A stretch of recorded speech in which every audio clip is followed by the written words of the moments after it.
Okay, so this is a debate that happens every day in boxing.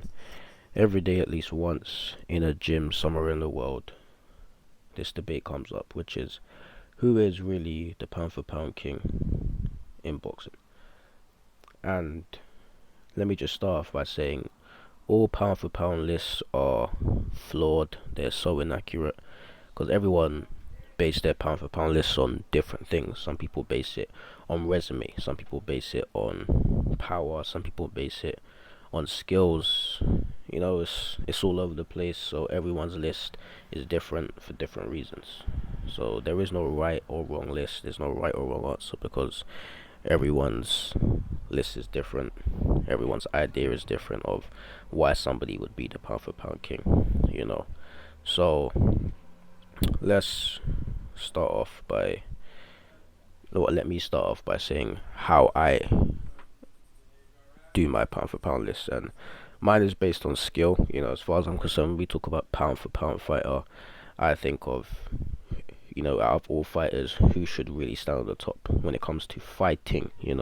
As in skill, ability. The ability to fight, the ability to box, the ability to win.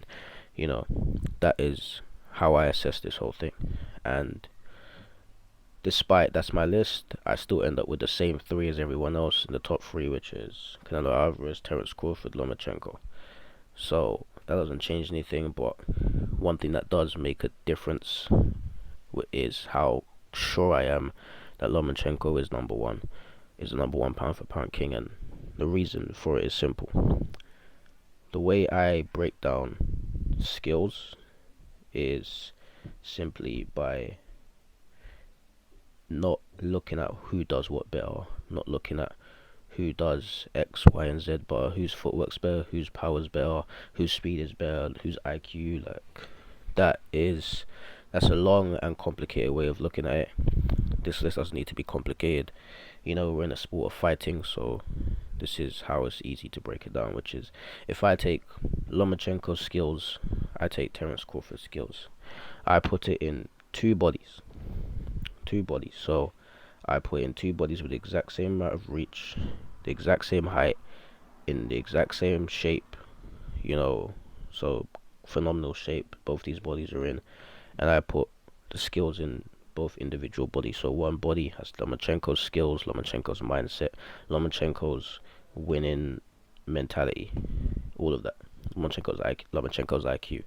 If I take the other body and apply the same method with Terence Crawford's skills, mindset, IQ, ability, all of that into the other body, and we make them fight for 12 rounds.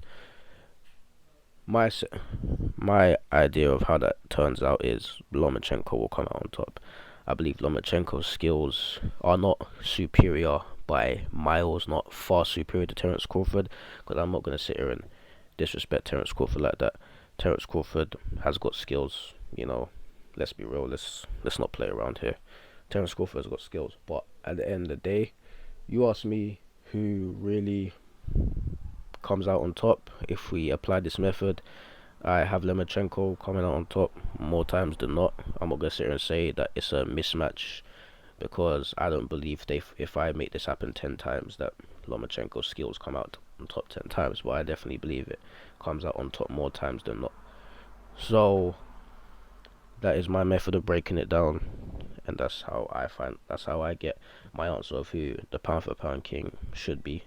Um, a lot of people have different ways, like from when watching Andre Ward and Tim Bradley discuss their pound for pound list. It seems like Tim Bradley put Lomachenko over because Lomachenko, became a three-time world champion faster. Um, that seems kind of flawed to me. And it seems like Andre Ward's was based on what Terence Crawford has done, in his career. Um, just not really focusing on how quick he did it. So their lists seem based on resume and timing. Um, like I said, this is it's a flawed way of breaking it down, and there's never a right or wrong answer. So I'm not gonna sit here and criticize anyone, but I feel like that's just the easiest way to break it down, especially if you rank it on skill. So, obviously, I'm intrigued to hear what you guys have to say about this. But me personally, I am just sure that Lomachenko's skills are superior, and he is better. We didn't get to see them fight, and I feel like if they did fight, Terence Crawford would more than likely come out on top more times than not, when you use size difference into it. So it's not a fight we're going to get to see to get a decisive answer. It's just interpretation. I think we're just going to have to get the answer based on who loses next, if anything, if you want to break it down like that. Who loses next, and then that's when all the fans are gonna come out from the bushes and then start saying, oh, I knew he was pound for pound king the whole time. I told, that's when the fakes start to show themselves. But as far as I'm concerned, I'll stand by it to this day. Lomachenko is number one. If Lomachenko loses next, and who he loses to, I'll hold my L. I'll hold it. But as far as I'm concerned, at the same time, my list is based on skill, so I'm still not sure if it would really sway me from my pound for pound king number one, just because mine's not based on resume and losses and skills and all of that, you know. But I find it real interesting how everyone else assesses theirs, but that's everyone else. But like I said, you guys let me know what you think, who you think is number one, and why. Tell me what you also rank your pound for pound list on. Is it resume? Is it skill? Is it power? Is it timing? Let me know. This is Brooke, and I'm out. See you in a bit.